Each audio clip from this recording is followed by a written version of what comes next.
Depression is not just in your head. For many years, depression was explained almost entirely through psychology. People were told that the problem lived in their thoughts, their beliefs, their emotional trauma, their mindset. And while those things absolutely matter, modern neuroscience is revealing something much deeper. Sometimes the body begins suffering long before the mind understands what is happening. And one of the most important places where this process may begin is the gut. Most people think the intestine is just a digestive organ, but in reality, the gut is one of the largest communication systems in the entire human body.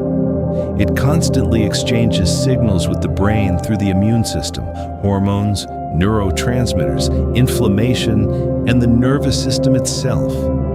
Your gut and your brain are in constant conversation, every second, every day. And when that conversation becomes distorted, the emotional consequences can be enormous. Researchers estimate that around 90% of the body's serotonin is produced in the gut, not in the brain, in the gut.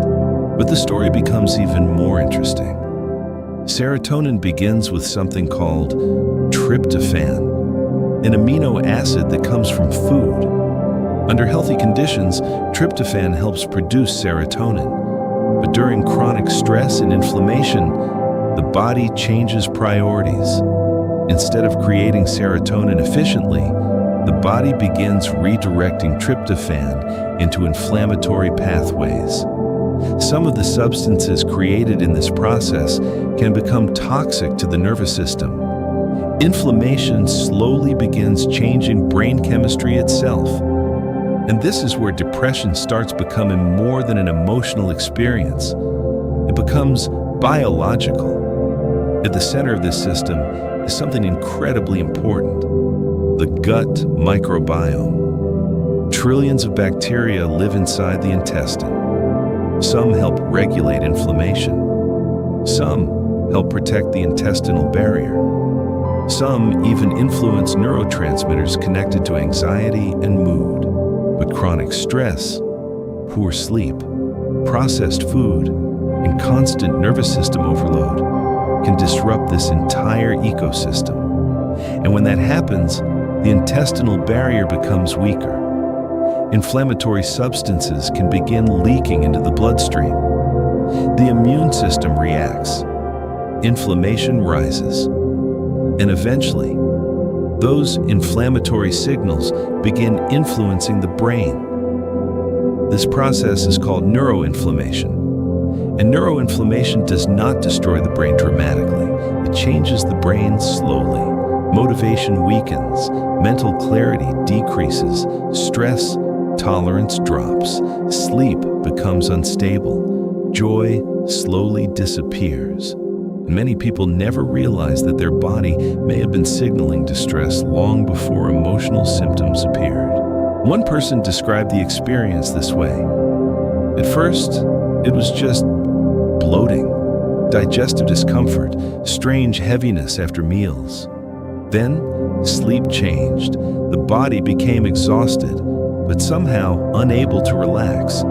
3 in the morning, wide awake, inner tension, as if the nervous system was waiting for danger. Over time, motivation disappeared. Social situations became exhausting. The person felt as if they were slowly falling apart without understanding why. And only much later did they realize the process had not started in the mind. The body had reacted long before conscious awareness understood what was happening. And serotonin is not the only chemical involved.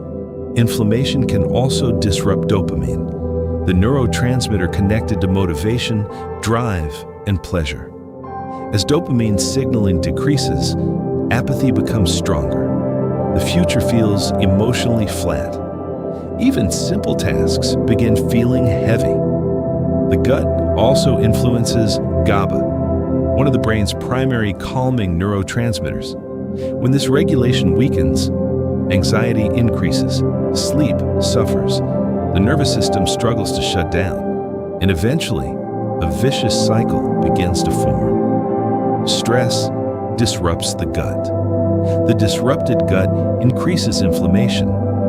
Inflammation affects the brain. The brain experiences depression and anxiety, which creates even more stress, a self-reinforcing loop.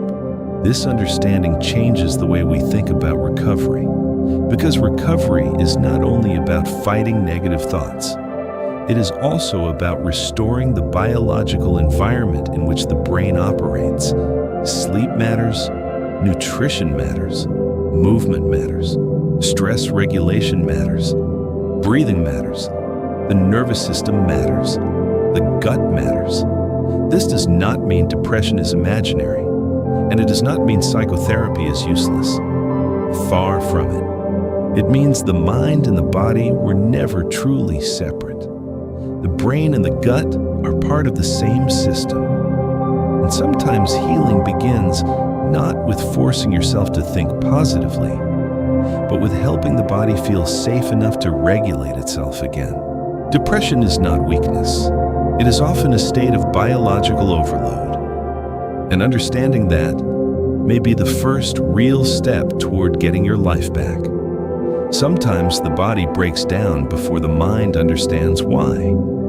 And sometimes healing begins when we stop treating the brain and the body as separate systems, because the gut and the brain are deeply connected, and the conversation happening between them may shape far more of human emotion than we once believed.